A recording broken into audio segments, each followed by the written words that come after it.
What's up, everybody? Welcome back to My Twisted Life of TV. I'm Poetry. You are here for a recap and review of Power, Book 3, Raising Kanan. This is a blend of episode 1 and 2 because last week, Power was not giving it to me.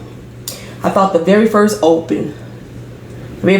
episode of the season was weak as far as the season premiere goes. It gave us what we needed to have as far as like catching us up on everybody, but usually I expect my premieres to catch us up within the first 15 to 20 minutes. No, the catch up was the entire hour. Okay, it's only been 3 months since the end of season 1 where Kanan shot his daddy. Okay, only been 3 months. Now, y'all know I'm petty and I pick out some stuff to be petty about. The timeline is one of these petty things. Wasn't it winter? Wasn't it winter when that stuff all happened? Now the summer has passed and I guess it's still summer technically because they haven't went back to school yet. But they still are here in full coats and leather jackets and come on now, New York ain't that damn cold. New York is hot in the summertime. At least as far as I remember, it's hot in the summertime. Okay, so anywho, one of the things I noticed too is that they're trying to make Rock seem more of a mother, more nurturing. Every other breath she's speaking is how much she cared about her son and how much she loved them and how much she loves jukebox and things like that. I'm picking that up also. They're trying to make her seem more softer. Last season, Rock was a motherfucker, point blank, but I liked it. I've been looking for a female-driven character such as her, somebody who's so fucking evil that I love to hate them. I love Rock, but I hate her at the same time. It's like, you doing your own kid like this? Damn, bitch. That's how I was feeling. But this season, it seems like they're trying to make her the nurturer. She's still hard where she need to be. But when it comes to Kanan and Juke, she a little bit softer. I don't like that. I did not like the way that they set the stage for Scrap to leave the show. I could give a fuck about Jess. So her storyline to me was like, who cares? Okay. Like, she could have came back from this summer without even being on the show for me. She could have came back after this 3 months and been like broken the fuck up. My lips dry and I'm looking for my lip moisture. Hold on. All right, y'all. Had to go. I've been eating salty stuff and soaking in salts and all that stuff, so my body need moisture. Hold on, let me hook this on up real quick like.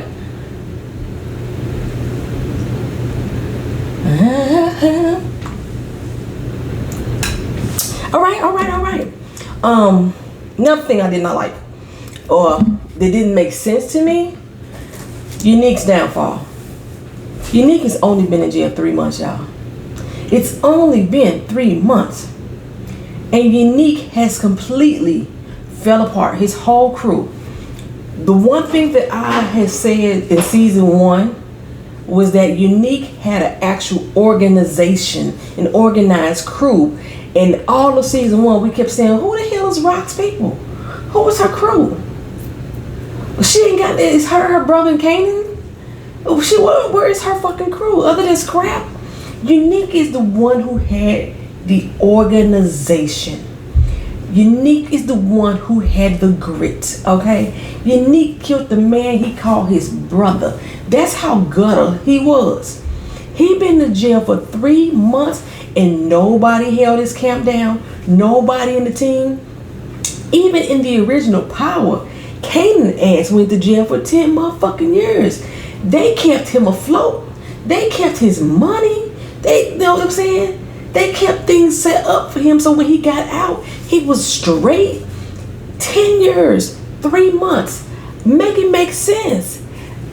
I don't know not one dealer that I know that goes to jail for 3 months and come back and is at the bottom of everything. Not one. 3 months. I know cats who been in jail for a decade or more who still running the fucking streets from jail. Think about the old TV show The Wire. I'm still getting through it though. I love season 4 of The Wire, y'all. I absolutely love that season. But think about it. It's motherfuckers in jail that's pulling cards on the street. Motherfuckers on the street going to the jail to ask advice of the person who used to be there. And Unique been gone for 3 months. One of the motherfucking top gunners in these streets, and his crew couldn't hold him down. Fake ass Craig Mack didn't step up. Craig Mack is Warrell. I think they look alike. But fake ass Craig Mack couldn't step up, y'all. And sit. He was the right hand man. He couldn't step into Unique's shoes for 3 months and hold down the set. Unique's crew is weak as fuck now compared to what he was. Unique's crew basically is on power 4 with Tommy. The black crew, the BMI, the BFI, all the people, they them. They didn't have no nuts.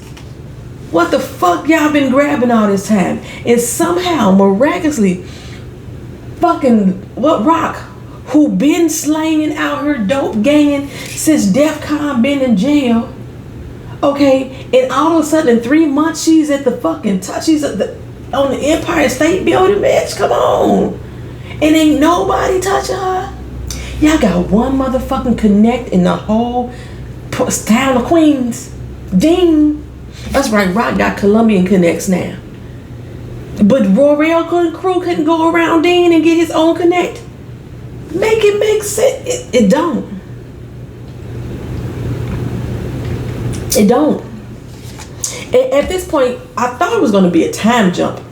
The way they ended season 1, they made it seem like we was going to have a real time jump between then and now, where Kanan and Jukeboxing was a little bit older, where we get better understanding of how they became the people that they are or they were in the original Power. No, there is still nothing at this particular point in my life that's connecting how their personalities changed so drastically. I'm not getting it. I'm not getting the full understanding, especially with episode 2 with Kanan, when he realized he ain't even about this life. He ain't about the streets. So how did you turn to the crazy, corrupt ass Kanan, smoking lean, not smoking lean, drinking lean and all this shit, robbing and stealing and killing? When did you become this motherfucker? I need to see some progression. I don't know how many years we got of Raising Kanan. For me, Raising Kanan is the best franchise they have of the Power universe to me. And it's mainly due to Rock. That motherfucking actress is carrying the shit out of this role. Lou, love him. When Lou was on Power, I wasn't really feeling him like that when he got killed on not Power, on Snowfall. When he was on Snowfall, I really wasn't feeling him the way I was feeling him on this show. When he got killed on that show, I was like, it was time for him to go. I didn't even like his acting like that. But on here, Lou is doing the damn thing. It's kind of weird that Lou, and it seems like Lou and Marvin have kind of switched roles as well. Remember, Marvin used to do his own thing, even though Marvin was a fuck up. He still thought he should have been running shit. And now it's like Marvin is taking orders left and right from Rock without question, and Lou is the one that's giving pushback. That's what it is for me right now. So I didn't take no notes. Well, I took some notes, but not really. So I may just kind of jump this all together and mix these two together. That's what I'm saying I might do. So don't be surprised if I do that. We got Kanan up in Saxbridge, or down in Saxbridge, Virginia. He went to go stay with his aunt.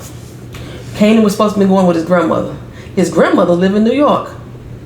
Remember when Rock was at the church with our mama? When we last left, and when fucking, what was the pretty boy name? Symphony Boy. When Symphony Boy was taking him away, he was taking him to go live with his grandmother. Because remember, that's who supposedly Kanan ended up living with, right? After his mama got killed. Was the grandmama. And that's who Kanan was with. But no, they took Kanan all the way out of New York down to Virginia, down to Saxbridge. You know, and I'm not even sure why they even brought up the old boyfriend that everybody used to be in love with, Rodney Dunn. He lived in St. Louis somewhere. I know a dude named Rodney that run a gym, and I was like, Rodney, is that you? It wasn't him, no. But the one who in the St. Lunatics with Nelly, the one who used to wear the face, the mask, didn't do nothing but was the hype man. His real name is Rodney, right? So yeah, okay. Anywho, he's a manager of a gym in St. Louis. So I was like, Rodney, hey, they talking about you, but his last name ain't Dunn. Anywho, Kanan seems to really like it there. He liked being around this. He liked the slow pace of whatever Sandbridge had to offer.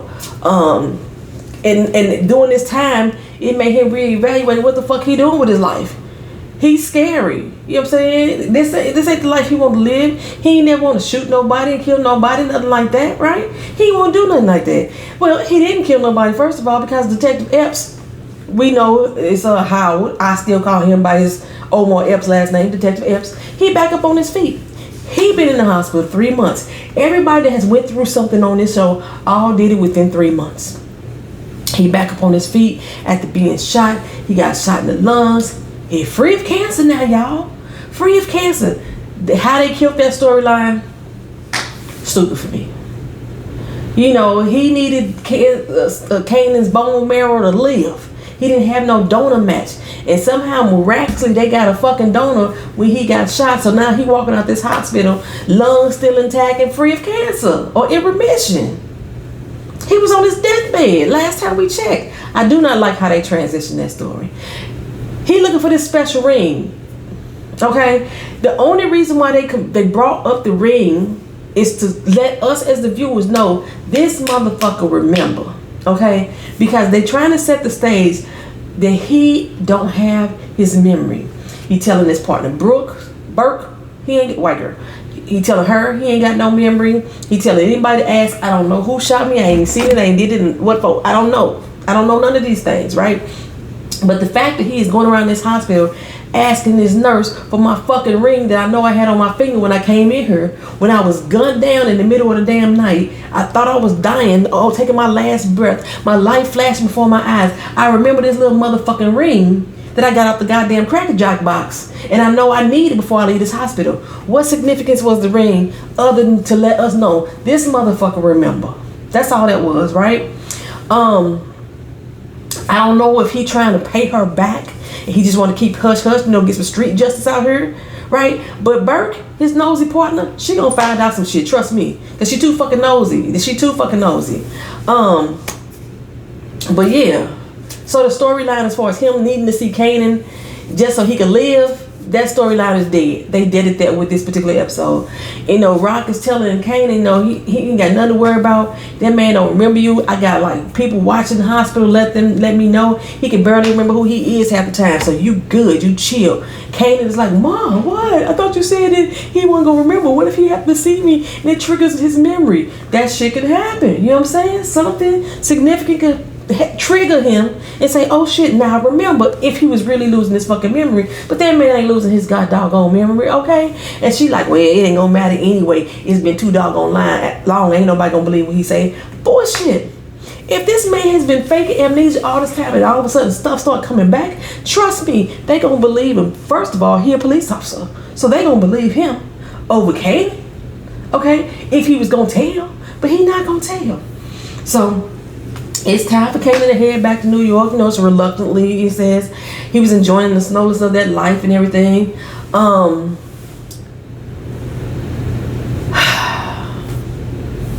They on the road. They going. Lou, still with old whining ass Jess, right? She's still in his ear about famous failed ass career. He ain't hitting no shit. After 3 months, he didn't blow up. He didn't take off. What rapper do we know that takes off that god doggone fast? I'm telling you, it may seem like some of these rappers are overnight successes, but these motherfuckers have most likely been hustling for a long time, selling their $1 mixtapes on the grocery store lot and stuff like that, trying their best to get on open mic nights, on the corner battling this, that, and the third. They've been doing this shit for a while. It's very rare that most of these doggone rappers I heard these days are overnight success. So I don't know why Fame thought he was gonna be one, okay? He need to put in work, okay? But Jess, she irks my ass.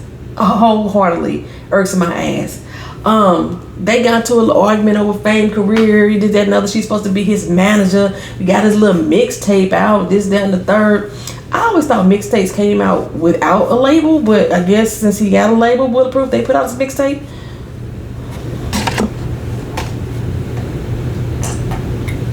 I'm drinking guava and pineapple juice. Okay, so anyway, they got into an argument. You could tell that they falling apart. You could tell they finna break up this doggone season. The whole argumentation, the whole thing with her fucking patron. I forgot his name. Al B. Sure's son. All that was just so they could break up so she can get kicked off the show. Like I said, she didn't even have to fucking come back for me. Okay, but Lou, as he leaving, he rolls up on this chick that's bumping his beats. First of all, I thought the beat sounded like trash. Second of all, she sounded like trash. But Lou liked it. He was like, oh, you singing over my beat, da-da-da-da-da-da. He wants to sign her. I'm going to call her Trouble. I don't remember her name. But here comes Trouble, okay? Here comes Danger. That's what she is to me. Because either Jess going to be jealous of her or he going to fuck her, one of the two, maybe both. But she going to be a problem for the whole relationship as a whole if him and Jess don't break up automatically. Anywho, Jukebox. Baby, I'm telling you, that's all Jukebox do is act with her face and her emotions. She don't even act for real. They really ain't giving her no real storyline that's helping me understand how she became the ruthless cop that she was to burglarizing, stealing, and kidnapping and shit like that. Jukebox was a motherfucker. Take me there, please. Show me some signs that's gonna take me there. I thought when Nicole was there that I was gonna push her to the edge, and she ran to the cop, and I thought the cop was gonna start helping her on her journey to becoming an officer. No, we haven't seen Burke interact with Jukebox at all these first 2 episodes. You know, Jukebox is living with Rock, okay? Which is weird, you know. But did y'all see her in the Respect movie, the one with Jennifer Hudson? She's playing one of the Aretha Franklin sisters. I was like, you better sing, Juke. You better sing, Juke. She was doing the damn thing. Anyway, so Rock, she know about Epps getting out. And on the ride home, like I said, she tell Kanan about it. But yeah, that's all that whole little scene right there. Like I said, everybody seems to have gotten by okay this summer. Even Marvin. Somehow Tony took off. She on the run. And she was a key witness. As far as I know, her life wasn't in jeopardy. I mean, they killed her dog early on. So her life wasn't in jeopardy. But she took off. So now Tony's not going to be on the show anymore either. They got rid of another character.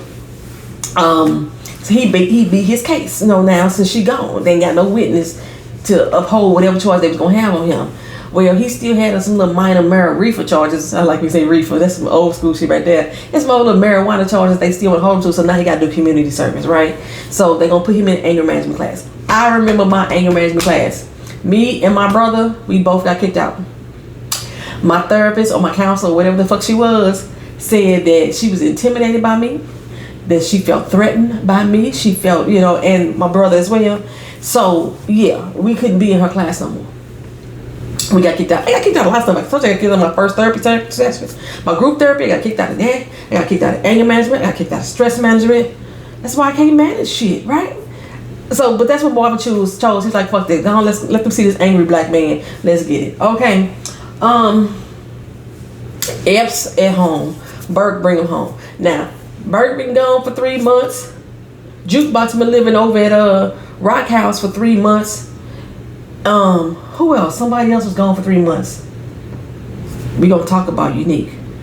He come back, he still got his lights, he still got his crib. You know what I'm saying? That's how they do in New York. They let them just live like that. Just ain't nobody take care of bills or nothing like that. And you still come home, you got a crib, whatever. While Burke was there, she saw the Kanan folder on Epps' desk, so she knows something is more serious with Kanan and with Epps. She been always suspecting it, but she gonna play that like, okay, look, somebody out here still trying to kill your ass. We found out it wasn't Unique. His alibi checked out. I forgot what Unique's alibi was, but anyway, his alibi checked out, and it wasn't him, which means Unique is getting out of jail after 3 months. Everybody doing the damn thing after 3 months, y'all, right? So he's still playing dumb about the shooting that night. He said he remembered that he never said Unique's name. You remember that shit, but he ain't got nobody else to implicate. And she like, look her, you still in danger, boy. He's like, I ain't worried about that right now. Woosah, I'm on my Zen shit. That's how you feeling. Well, I was like, okay, Rock got problems because Unique finna get out. Don't she know he finna get out and be on the streets, right? And it's a whole lot of snatch and grabs going on. The police is snatching up Unique's people, because right now Unique's people are the only ones still on the corner, which is so fucking weird. Okay, Warrell, now he on the streets instead of running Unique's kingdom. It doesn't make fucking sense to me, but he on the streets. The police are doing all these snatch and grabs right now, and Rock is rolling through fine and dandy and friendly. It's amazing to me that nobody is after Rock. That was the one thing that Power One, the original Power, had, is that the police was deeply involved with trying to bring down this gang, this mafioso, whatever, this unit. But with Rock, nah, ain't nobody fucking with her. Police ain't even looking in her direction. You know what I'm saying? Even though Burke was looking into the shit, she really ain't looking into Rock. She just stumbling over some things that's causing her concern, and everybody like, girl, don't worry about that shit right there. You know what I'm saying? Don't worry about that. Pretty much. Anywho, she basically take Kanan over to the projects. Kanan hungry. He wants some food. And his mama taking him over to the dope spot where she reigns supreme. She done took over the Baileys. Everybody in the motherfucking Bailey be on the skirt of her. They won't even go on the elevator with her. And Kanan like, what is up with that? Well, they trying to lead us to believe that Rock is taking care of that building. You know, she buying groceries, she getting medication, she putting kids in the daycare. You know, she doing what she need to do, keeping the lights on her, everything. Rock is doing the damn thing, but they afraid of her. That doesn't sound like some, no, man, no. If you doing all this, that, and the third to keep the tenants happy, they're not going to show you fear. They're going to show you respect. Because that wasn't respect. No, not wanting to get on the elevator with you. They didn't even look at her motherfucking face. They all put their heads down in shame and disgust. Like, I can't believe I let this bitch run me like this. That's how they was looking. That's not respect. That was fear. Anyway, she'll take over the entire floor now. You remember how in New Jack City they had the Taj Mahal? That whole floor in the building of her unit now is now the Taj Mahal in the sky. Okay? She even got a gated area just for her room only. So if the drop spots are all over the building now, is what he said too, they going all the way down to the basement. I was like, what the fuck, right? She done blew up like this in 3 months? I mean, it's possible it could be done, but without any challenges, Warrell, you weak as fuck. And I'm like, how y'all the only slangers in town? I don't get that. And let me see the Unique. I don't give a fuck what y'all say. Joey Badass is still fine as fuck to me. He's still a good. Even in that orange jumpsuit he was sporting in jail, Joey Badass looks good. Motherfucker kept kissing his teeth, walking down the hallway and shit to his cell. He had me shimmying my shoulders like, oh, come feel Unique. Okay, yes. He's about to get released, so let's get it. That's how I'm feeling. Let's bring the heat to Rock and them. I don't think I ever had a showdown for both sides. Anyway, Rock. She said she giving Marvin back the projects. You know what I'm saying? I'm not sure. He ain't really necessarily been gone 3 months. He just haven't seen Jukebox in 3 months because they have this little dinner for Kanan at the end, right? It's the first time the family been together in 3 months, and Marvin was telling Jukebox, I ain't seen you in 3 months. She said, I just saw your ass 3 weeks ago at one of the family gigs, right? So they just ain't been living together, and we saw her in his house earlier going through some shit. She pulled out some pictures of her mama, Toya, from Destiny's Child. That's who her mama gonna be. Okay, well, they had to find somebody to sing because Laverne, which is Jukebox, is supposed to be taken after her mom as far as the vocals go. Whatever. Anyway, Kanan and them said, or Marvin basically said that they making 75 G's a day. I was like, black folks, colors, us, we spending that much money on dope a day? There is no reason we should still be victims of the white man's plan if we can afford to spend $75,000 a day as a community, as a collective on dope. Well, Rock is looking to expand because shit is going so good, okay? Since that area is basically running itself, no thanks to Luke, who apparently can't show the fuck up, okay? He always late these god doggone days. What Rock say? First time, you're sorry. Second time, it's a mistake. Third time, you just dissing me, motherfucker. That's basically what you're doing. Like, you just don't give a fuck, okay?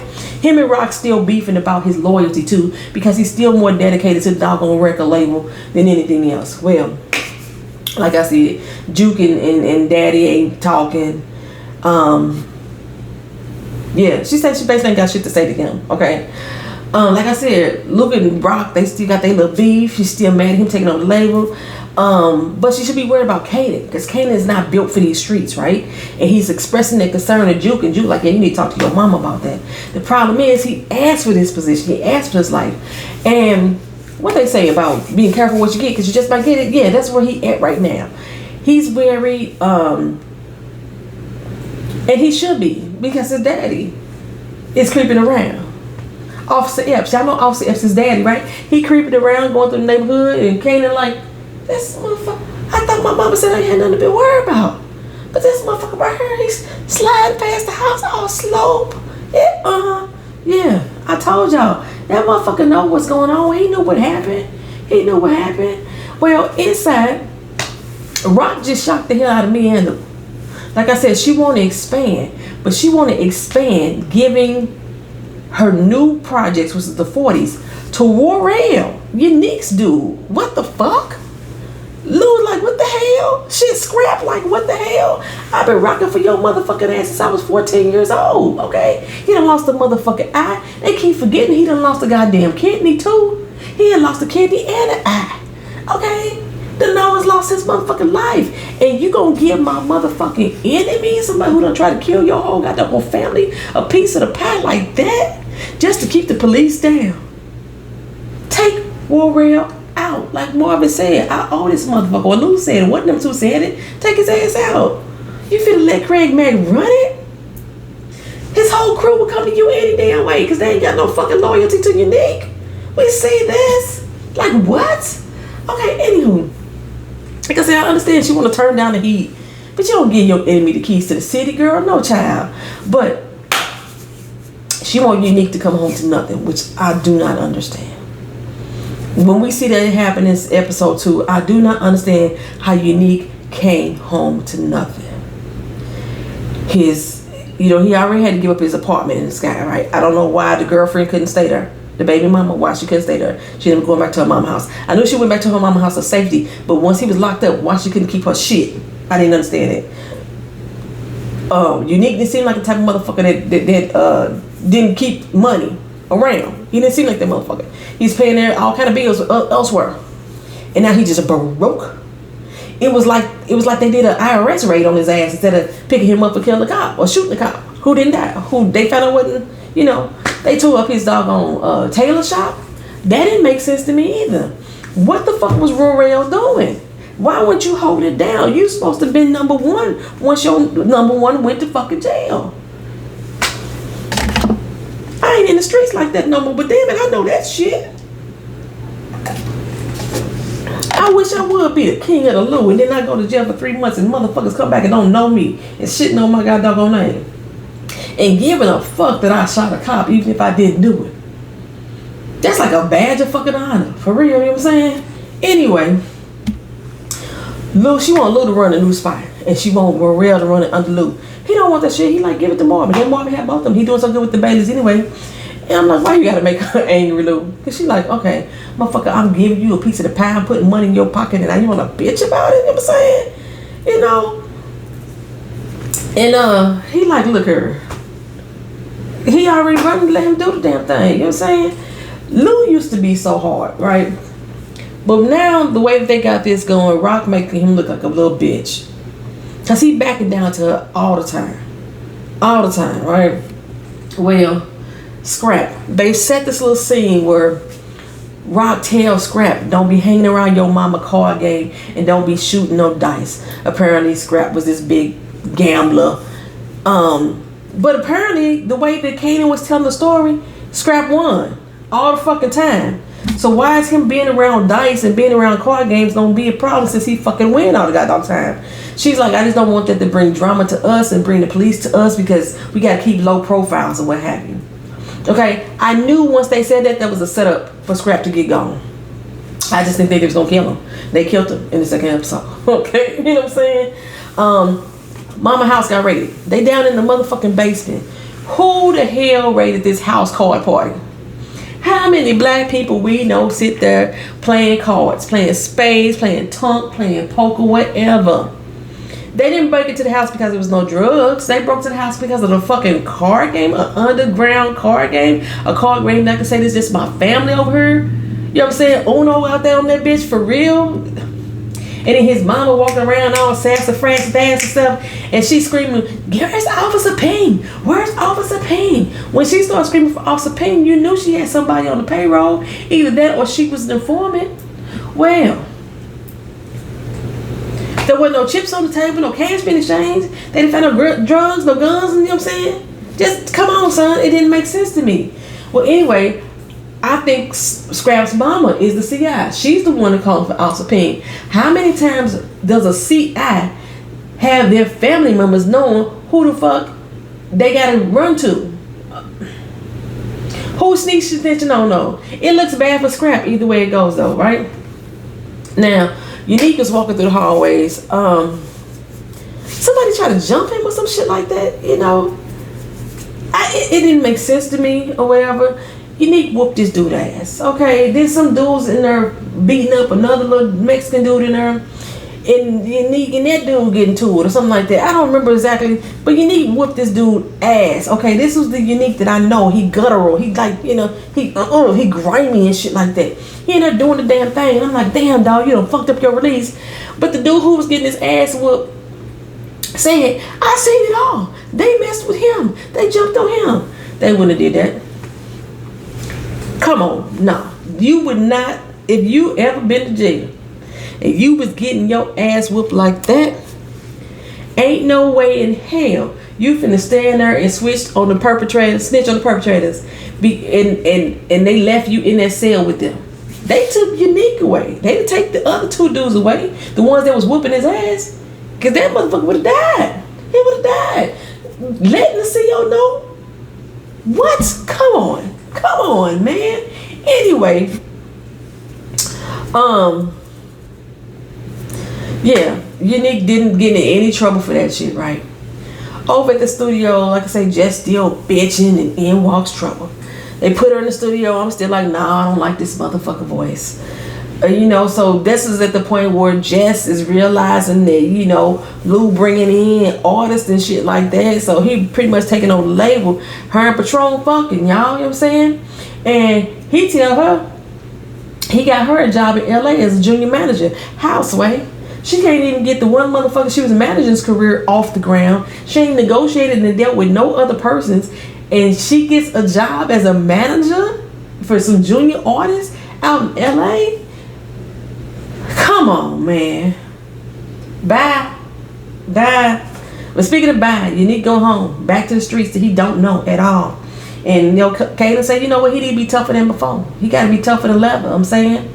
He got to come out and make these motherfuckers remember who the fuck he is. Only harder this time. Nobody came for him, y'all. Who gets out of jail and nobody is there? Somebody that's top tier like Unique was. Nobody is there waiting. Nobody in this crew. Fuck Warrell. We already know Warrell is a pussy. Ain't no junior peons like want to still make good with Unique and like, hey, I'm gonna go get my boy, pick him up, get him a hot meal, go get him some pussy, something like that. Nobody did that. Marvin was out there waiting though. He was looking and watching to see who was on Unique side. Nobody was. And like I say, while he got a lock on Unique shit, Ep still got his lock on Kanan.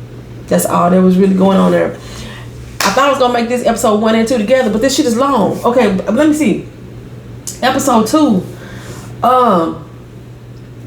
How do things go with that? I watched it twice and I can't remember. So, like I say, Rock is expanding. Let me see if I can go with people. We dealt with Famous. I don't give a fuck about Famous. Famous got caught with a white girl at his crib. That's all Famous been doing is smoking and drinking weed since Kanan left for the past 3 months. He ain't really writing no music and shit. Lou don't give a fuck about his career since his sister finna take off to LA. He ain't got no managers no more. So he up here bringing white girls up in the house fucking. His mama came in, saw that he was fucking this white girl, kicked his ass out. You gotta go get the fuck up out of here, take your punta with you. You know what I'm saying? She was doing all this, that, and the third. And then she said something about, and I know you broke into my purse and stole all my goddamn money for your drugs and shit. Why would I do that, boy? Why would I do that? How you put that on me? It didn't match. It didn't go together. Okay. Next. Then we saw Unique's girl. Well, Unique is out of jail, right? Unique, like I say, he ain't been held down by nobody. He got to stay at his baby mama's house, right? And baby mama don't want him there. He can stay here at night for a little bit, but he can't stay. And he like, bitch, I just going taking care of your ass before I went in. It's only been 3 months. I was paying your house note, your car note, your insurance, putting food on your table, clothes on your motherfucking back, and everything else you thinking. And then you got the nerve to say, I can't even lay my damn head here where my son is, where my woman is. Are you kidding me, right? So Unique is out on the street there too. Like I said, he goes to the tailor shop. It's all fucked up. I mean, they done trashed this shit. It made no sense why that place of business was trash. It wasn't even been ran by Unique. It was somebody else in the front. You mean to tell me that tailor shop couldn't keep going with Unique gone? Get the fuck out of here, okay? So that's all trashed up, right?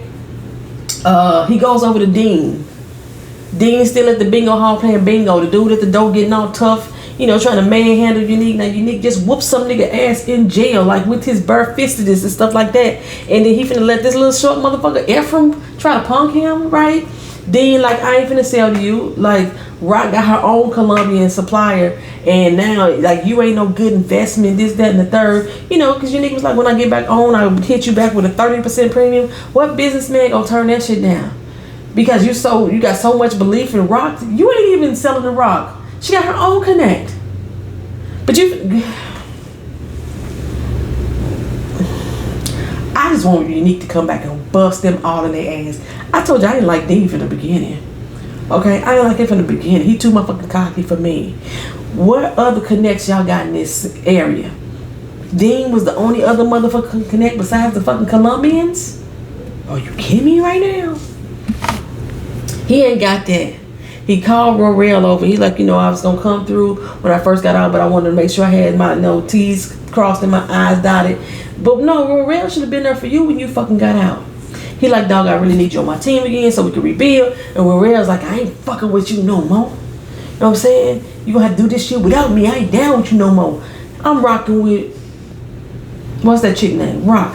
Because Rock, like I said, called a little meeting of the minds and told the boys, I'm giving that spot, the 40s, over to Rorel, right? Of course, Scrap found out about that shit. Now, Scrap got out of jail, and Epps had saw him there. Epps didn't have nothing else to do. Ain't got no motherfucking life. So he went to the police station in the middle of the motherfucking night. And he saw a Scrap and his mama down there. And Ping had already said he got a CI in there. He got an informant in there. Most police officers ain't giving up their motherfucking informants either. They not giving them up like that. Anywho, but we gonna go forth.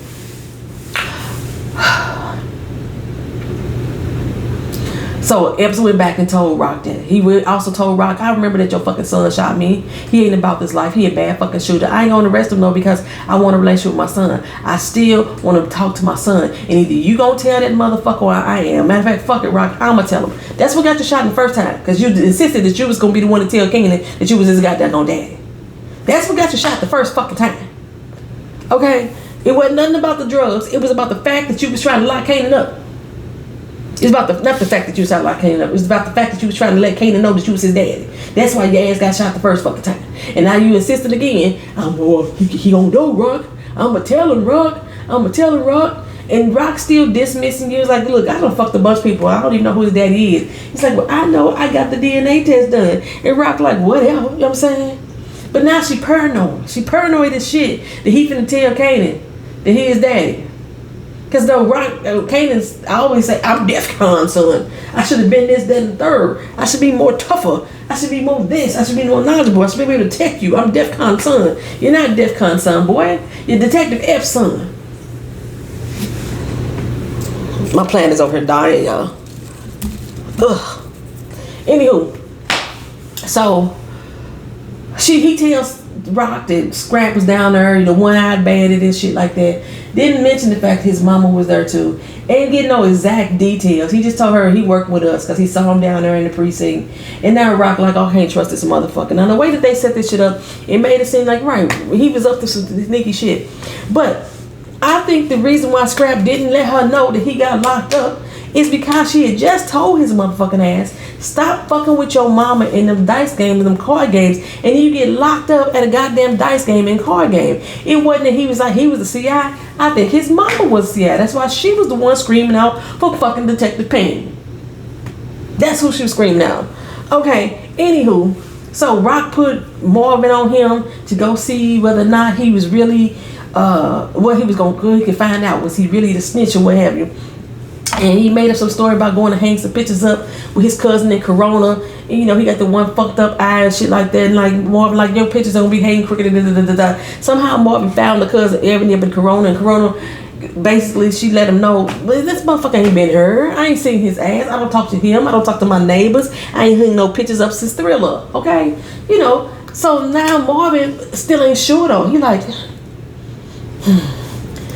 he ain't telling us the truth for some reason, but I still ain't sure if he is snitch, right? And Lou is dead set on him not being a snitch. And Lou was like, I'm not finna kill this motherfucker. I'm not finna be batter up this motherfucker time. Okay. So we got to see Symphony and Rock. And, you know, Rock is all still smitten over Symphony ass. Especially when she see how he reacts and talks to Kanan. You know, they seem like they have really got a bond. You know, he laughed at Kanan's old stale ass, whack ass jokes and shit like that. And so she want to say, I miss you, boo, but she don't really, okay? Because she whored. I'm saying, fuck Symphony. That's how I feel about him. He gonna be back around. He ain't gone nowhere. They keeping him in the lineup. He gonna come back through some kind of way, and it's gonna fuck everybody up when he come back through. Because I think her and Epps gonna hook back up. That's what I think, for personally, just to keep his mouth shut. That's what I think she gonna do. You know, they say pussy is power, so that's how they do in these TV shows. They always make these women use their pussy to try to manipulate a situation, and she gonna end up doing that. Same way with the dude, the super who almost raped her ass. She was trying to use her pussy to control the situation. Anywho, the person she ain't tried that with so far is Unique. Anywho, I forgot what I was talking about. Marvin, he going to his anger management. Him and the therapist gonna fuck. He annoys her to no end. She gonna fuck him. Plain and simple. That's the end of that story for real. His anger management classes. Jukebox. Like I say, now she looking for her mama. She hunted her down and, you know, saw her coming out the house. I think her mama was a cop or she worked with the police or something like that now. You know, the mama who abandoned her when she was little. I remember them saying that she went on the road. She went to go pursue her music career. That's why she left Jukebox behind. But now, you know, she's still in the city working with the police in some form of fashion. Okay, anywho. Who else we got? Kanan. What was really going on with Kanan? Nothing. Kanan was just like an attachment to everybody else shit. He was trying to help Fame sell his old whack ass mixtapes. He know that they took from Lou. Lou was like, if you had that shit, come back with some good material, then maybe I'll work with you again in the studio, right? Since Mamacita kicked him out, and Jess decided to leave LA, we get this big old emotional scene where her leaving and Mama said, don't look back, go on without us. You know what I'm saying? That whole big ass emotional fucking scene like that. And no, Famous acting like he don't give a fuck. He was rocking with his music before her, he gonna rock with it after her, yada yada yes, yada yada that. And then we see Trouble in the studio again, and you know, Lou thinking how much of a big game she is. You know, Patron don't really like her that much. Juke come in and he like, hey Juke, ain't she shit? She fired this and other. And I'm thinking, and probably Juke still thinking the same thing too. Bitch, I sing. You still ain't put me on. You still ain't gave me no motherfucking studio time. The last thing we talked about, you said if you could get me the studio time that you would, and you ain't did that shit. So of course, Joe Juke still feels slighted by her unk again. Let's see. Rock. She still got her money in the back of the bodega. The rats is eating up the goddamn money, right? First of all, why does Juliana know how much is back there? But Juliana is back there with all the money and everything, let her know about the rats. And she trying to tell her, hey, why are you keeping all this money saved up some god doggone? I mean, you just got all this money back there. You ain't spending it. You ain't upgrading shit. You know, you've been putting up these steel doors and stuff. What the fuck? Hell, fix my fucking store up. That's what I should say. Fix my fucking store up. But, you know, Rox is like, just call her fucking exterminator and everything like that. And as she walking out, she runs into Unique's baby mama. They just don't stir each other down. I wish Unique baby mama was hard. I wish she was tough. I wish she would give Unique Rock a run for her motherfucking money. But we saw later on in the episode that she just a scared, and she scared what Rock gonna say, do a thing. And Unique like, Rock ain't finna fuck with me. She don't give a fuck about me. You know what I'm saying? I ain't worried about that. We ain't worried about her trying nothing with us either. I want Unique to bounce the motherfucking back. I want him to bounce back, right? Fuck everybody. Fuck them all. Fuck them hard. You know what I'm saying? Fuck them with no Vaseline, Unique. That's what I want you to do. Including Rock. And then I want you and Rock to go back and forth because I like her still too. Anywho, so basically, you know, now she's starting to think about what could I do, the life I could live. So now she want to buy her a big ass house out here where the white folks live, where the police don't come through. I mean, you could have been bought a house out there, motherfucker. And that's where you could have been storing your goddamn money. Nobody would have thought to look out in the suburbs for your shit. But okay, now she probably gonna be looking for, you know, a deluxe apartment in the sky high, you know, something like that. What else was going on with Rock? Other than giving, Scrap. You know, after Lou said he wasn't gonna take him out, they decided to pick Scrap up and say, you know what, we gonna go ahead and give you the 40s. Why was Scrap so fucking excited? He talked too fucking much. He was talking too goddamn much about what I'm gonna do. Y'all know how I was. This is what y'all should have been doing in the first place. I'm saying this is what I'm talking about. I'm about to run this shit. We about to wreck shop. He didn't realize that nobody else wasn't saying shit. He didn't realize that Marvin wasn't cracking on him like he always do. That Lou wasn't even looking him in the eye. He didn't notice none of this shit. Now, they drive him down to this big ass abandoned warehouse and shit. Now, the 40 is supposed to be just like the Baileys where she trying to take some units. This is abandoned. Not a motherfucking soul live here. Not a soul live here. They take him to this empty fucking warehouse and he like, yeah, dog, this is what I can do for here. We can be supplying the 40s and we can be supplying the doggone Baileys from here. That ain't what you was supposed to be happening in this building. That ain't what's supposed to be happening. You supposed to be make a duplication of what the fucking Baileys was supposed to be about. But Scrap is so oblivious. He like, yeah, I got this, dog. This, third. You know what I'm saying? Lou starts to walk away out the door. Marvin put his head down as he eating his Lay's potato chip. He always eating something. He probably has some sunflower seeds, something like that. He always eating something and just eating and snacking. And then all of a sudden Scrap said, what the fuck? Wait a minute, this ain't right. And then Rock, also we see this hand come up, pow, blast him dead his motherfucker head. Scrap dead, gone. He fall down whole boom and ain't getting back up. And then we look and we see that it's Rock. No other words need to be said. That's what I'm saying. That's all it was. If it was something that I missed, y'all, put it down in the comment section for me. Thank y'all for coming back. We're going to be rocking this season. I don't know if I'm going to be able to get these recaps out timely. So they probably be out every Wednesday. So look for them between Monday and Wednesday for the recaps and review for Power. If I could watch them early enough on Sunday, I will. And I can try to get it out as soon as possible. But the way the work is picking up, and like I said, I had a very exhaustive week. This is the first time I was able to get to it. Now, I got to go back and do Game of Thrones, honey. Thank y'all for being here. Like, comment, share, and subscribe. Peace.